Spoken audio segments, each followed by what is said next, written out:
De nuevo con ustedes. Monitor Ciudad es una organización no gubernamental que viene haciendo seguimiento al tema de servicios públicos en Venezuela, el servicio de agua potable, el servicio eléctrico y en principio, si bien Monitor Ciudad tiene su fuerte, su trabajo acá en la ciudad de Caracas, ya maneja temas del interior del país, cifras de fallas en materia de servicios públicos en otras regiones de Venezuela. Hay un número bien interesante con el que queremos iniciar nuestra entrevista y además agradecemos a Jesús Armas que está con nosotros, director de esta ONG.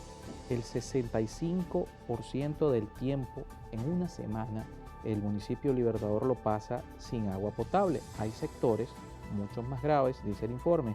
El Junquito 91% y Altagracia 88%. Además, los vecinos de Libertador deben esperar alrededor de 4 días entre ciclos.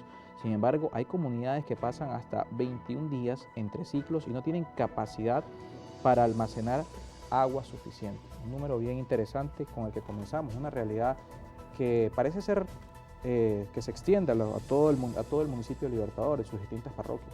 Bueno, totalmente. Creo que los has descrito muy bien ahí comentando los datos del Monitor Ciudad. El caso más grave que tenemos hoy en el municipio de Libertador es el tema de Antímano.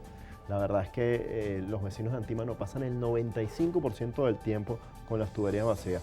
Y lo cierto es que hoy ninguna parroquia del municipio de Libertador se escapa de esta realidad. Incluso hemos visto temas muy duros, como por ejemplo el hecho de que según nuestro monitoreo, los ciudadanos del municipio de Libertador apenas tienen capacidad para almacenar 4 días de agua, hasta 4 días de agua, pero nosotros hemos visto lugares donde el agua está llegando cada 21 días. Entonces, evidentemente, tienen que poder cubrir esa diferencia con acarreo de agua. Y ese acarreo de agua hoy está trayendo muchos golpes a la salud, pero también a la productividad de los ciudadanos que tienen que invertir horas a la semana para poder llevar agua hasta sus hogares. De hecho, te quería comentar que ayer estábamos en los Altos del ICE y nos dimos cuenta cómo los vecinos tenían 19 días sin tener una gota de agua. Entonces ahí se ha generado toda una economía en torno a esto, en las cuales algunos jóvenes de la comunidad acarrean agua de algunas quebradas o algunos sectores aledaños para poder llevar a Aguas que no son tratadas. Totalmente, que no son tratadas. Bueno, algunas sí, porque algunas las buscan en el hospital del ICE, ¿no? Pero luego tienes otro tema importante y es que en esos 21 días apenas los vecinos recibieron apoyo de una cisterna de Hidrocapital.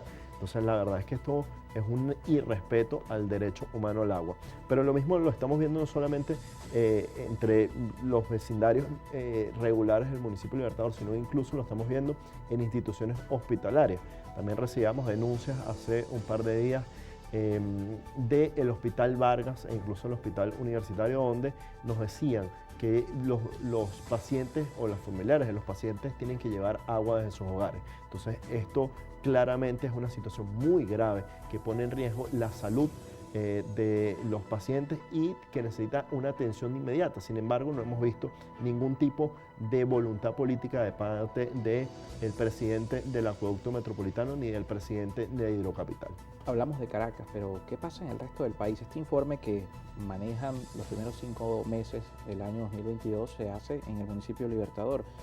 Por mucho tiempo, otros voceros que me hablan y hacen denuncias respecto al tema de los servicios públicos hablan de una Caracas que está blindada de estos problemas, tanto del servicio eléctrico como del servicio de agua potable. Sin embargo, estas cifras parecen que no es una realidad, que Caracas escapa de todo esto. ¿Cómo está el interior del país? Bueno, tú lo decías, tú lo describías bien. O sea, lo cierto es que ya Caracas no es una burbuja a pesar de lo que digan. Es decir, por un lado, tenemos ese 65% del tiempo promedio que en Libertador están sin agua. Por otro lado, por ejemplo, en el tema eléctrico, de las 22 parroquias del municipio de Libertador, 21 parroquias denunciaron que a lo largo de este año han sufrido 1 o más apagones. Igual con el tema de las variaciones de tensión eléctrica. Pero el interior del país es incluso más grave. Por ejemplo, el caso más emblemático al cual le hemos hecho seguimiento es el caso del estado Amazonas, que apenas están recibiendo 10 horas a la semana de agua en promedio de las 168 horas posibles. Y esto además... Estando tan cerca de las mayores reservas de agua dulce. Totalmente, de todo el país y de algunas de las mayores reservas de agua dulce del planeta entero. Entonces, pero si a esto le sumamos los frecuentes apagones, nos damos cuenta de la cantidad de horas que tienen que invertir los ciudadanos de Amazonas para poder resolver estos problemas que deberían estar resueltos, que estuvieron resueltos en Venezuela durante mucho tiempo. Entonces, eso tiene un impacto sobre la educación, eso tiene un impacto sobre la productividad, son horas que se pierden para buscar agua en lugar de trabajar, son horas que se pierden en las cuales en una economía donde prácticamente no hay efectivo, no puedes usar los puntos de venta. Y eso está pasando no solamente en Amazonas, sino que, por ejemplo, en el occidente del país hemos visto como, por ejemplo, en el Zulia, el tema no es solamente el tema eléctrico, que ya empezaron nuevamente los racionamientos luego de que había habido una pequeña mejora, sino que además estamos viendo problemas serios con el agua. Y ni hablar en estados como Táchira, digamos, el occidente del país es quienes son los que más sufren, que están teniendo serios problemas con el agua, quizás no tan graves como los de algunos de sus vecinos, pero el tema eléctrico volvió a ser el principal foco de las preocupaciones de los tachirenses. Por supuesto, aunado al tema económico. Entonces, no hay voluntad política real de parte de quienes están en el poder para solucionar estos temas de fondo. Venezuela no se ha arreglado, seguimos teniendo problemas estructurales muy duros con respecto a los servicios públicos, y sin agua y sin electricidad no hay desarrollo posible en una nación. Vemos quienes hacemos vida en Caracas, vemos constantes fallas en el servicio, que en redes sociales vemos autoridades locales en el municipio de Baruta, en el municipio de Chacao, el municipio de Latillo, que trabajan en conjunto con Hidrocapital, cuando hay una rotura de un tubo matriz, cuando se trata de la paralización de algunas de las estaciones de bombeo, también para trabajar al respecto, y habla de, por lo menos la percepción en redes sociales, pareciera que se trata de un tema de mantenimiento. Ustedes que hacen seguimiento a esta materia, hoy, ¿cuál es el principal problema que tiene el servicio de agua potable que impide precisamente que los números puedan ser mejores, que los ciudadanos no pasen 65% del tiempo en una semana sin agua? Bueno, fíjate, esto es un problema muy de fondo, porque aquí es un problema de inversión, un problema de planificación, un problema de mantenimiento, y todo esto se engloba en un problema de voluntad política. Durante los últimos 22 años no ha habido la voluntad política suficiente para que se atiendan las infraestructuras, ni de agua ni de energía en el país. Pero entonces, no es un problema de disponibilidad de agua. Es decir, por supuesto que no lo es. Embalses. A ver, Hidrocapital durante mucho tiempo ha intentado generar una narrativa en la cual dice que esto es culpa de la naturaleza, esto es culpa del cambio climático, de algún fenómeno como el Niño o la Niña. Y la verdad es que no es así. Hoy, si tú vas a los principales embalses del país, por ejemplo, los que surten el área metropolitana de Caracas, como el embalse de Camatagua, te das cuenta que están a muchísima capacidad, que están a plena capacidad. Además, este año hemos tenido algunas lluvias, y el año pasado también unas lluvias, unos niveles de lluvias bastante importantes. Entonces, no tiene que ver con esto, tiene que ver con la infraestructura. Es decir, hoy probablemente tengamos menos población de la que teníamos, o claramente tenemos menos población de la que teníamos algunos años atrás en el país. Entonces, frente a esto, la infraestructura debería o está diseñada para poder surtir, por ejemplo, en el caso del área metropolitana de Caracas, 400 litros por día por persona, muy por encima de quizás algunas otras capitales de Latinoamérica. Y sin embargo, esto no está ocurriendo. ¿Por qué no ocurre?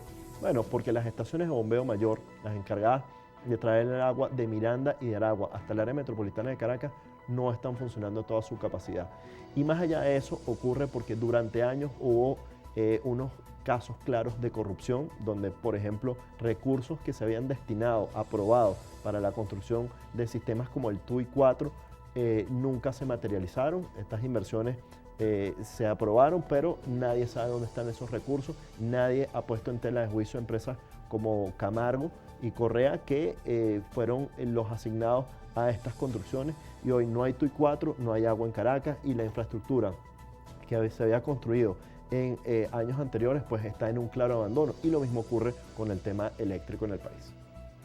En un contexto donde el Estado venezolano hay una apertura hacia los mercados de valores, se habla de empresas públicas que van a participar. Los casos que ya se conocen es el Banco de Venezuela, que ha dicho que entre el 5 y el 10% de su capital social va al mercado bursátil. El caso también de CanTV, que es una de las empresas del Estado que el Ejecutivo ha dicho va a participar. No escapa la posibilidad de que Corpoelec, Hidrocapital, que son empresas también del Estado, pudiesen tener participación de, por lo menos, de levantar capital, levantar recursos a través del mercado de valores, porque aquí hay un tema, por supuesto, que la infraestructura lleva inversión, y cómo conseguir esa inversión. Lo conversamos luego de la pausa con Jesús Armas, director de la ONG Monitor Ciudad.